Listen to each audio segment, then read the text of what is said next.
महाराज जी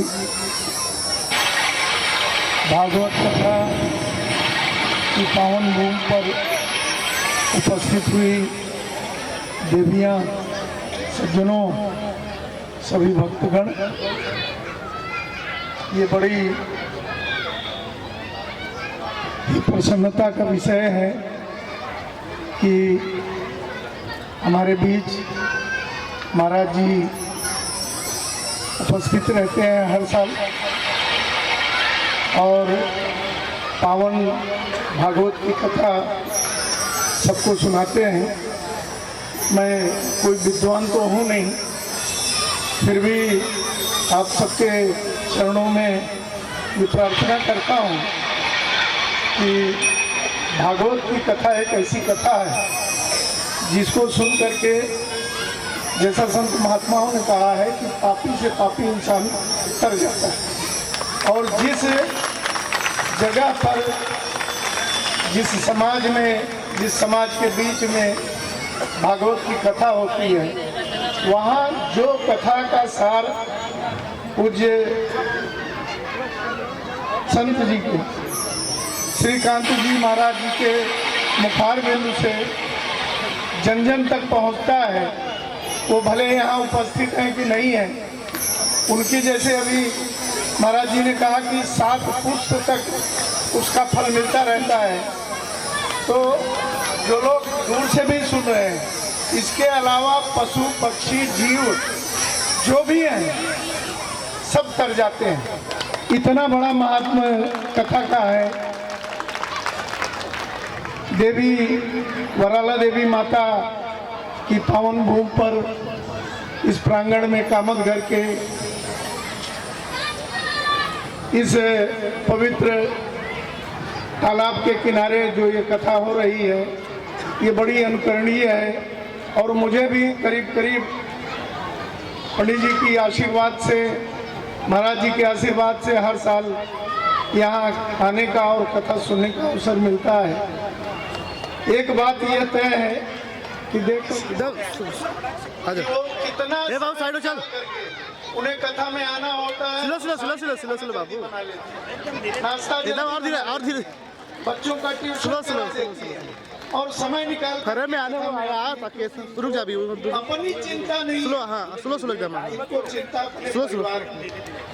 और इनके तरण तारण से ही संत महात्माओं ने तमाम धरती आगे बढ़ती है और बच्चों में संस्कार जाता है। यहाँ से जो कथा महाराज जी कह रहे हैं, उसमें केवल कथा नहीं रहती है, उसमें पारिवारिक वर्णन भी रहता है, आपके दुखों का निराकरण रहता है। तो मेरे मान्यता के अनुसार धन्य हैं आप लोग जो कथा में आए, और जो घर की बूढ़ी माताएं हैं, बुजुर्ग हैं, उनको कथा में आने की बड़ी रुचि रहती है।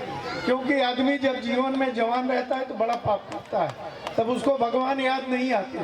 वो जो करता है वो सोचता है सब मैं अपने पौरुष के बल पे कर रहा हूँ, लेकिन जैसे जैसे उसकी ताकत कम होती है, चाहे स्त्री हो पुरुष हो, तब उसको भगवान याद आने लगते हैं। जब हाथ पांव कांपने लगते हैं, जब चलना फिरना नहीं होता है, तो आपका धर्म बनता है कि अगर ऐसी माताएं आपके पास हैं, ऐसे की कृपा करें।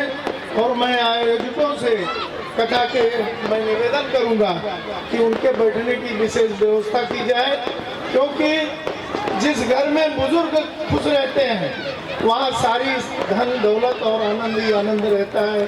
अगर आपके घर के बुजुर्ग बड़े खुश नहीं हैं, आप कितना भी कमा लीजिए, कितना महलों में रहिए, कितना सोना पहन लीजिए, तो आपको कभी फलित नहीं होगा।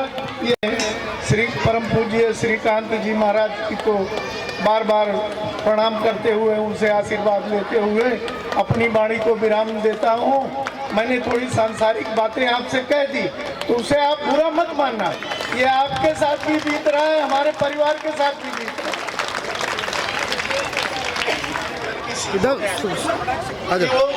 कितना साइड हो, चल, उन्हें कथा में आना होता है।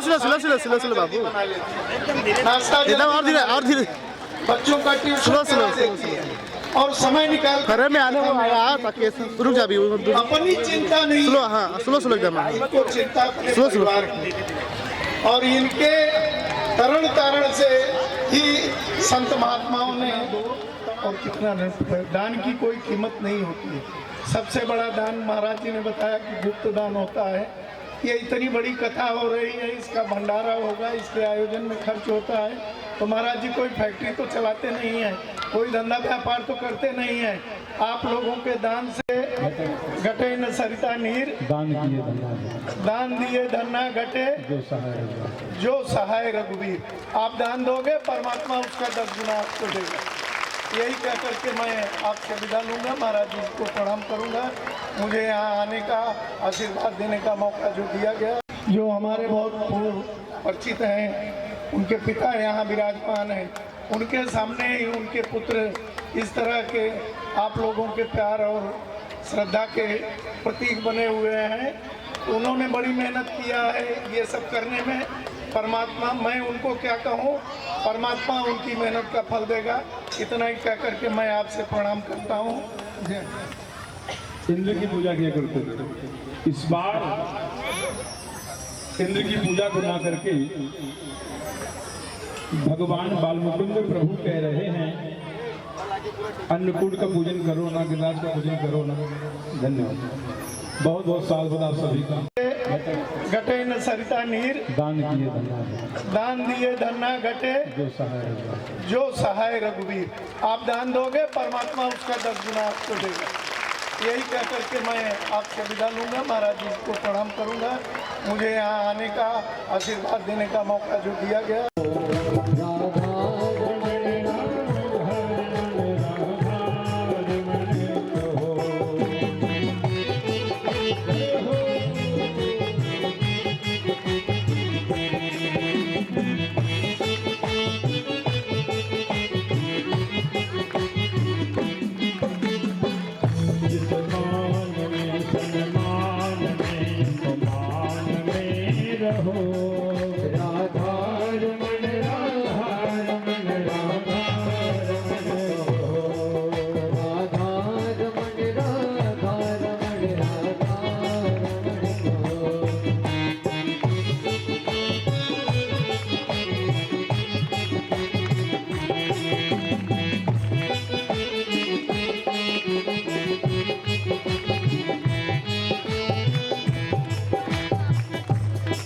जिस योग में, परियोग में, स्वतंत्र में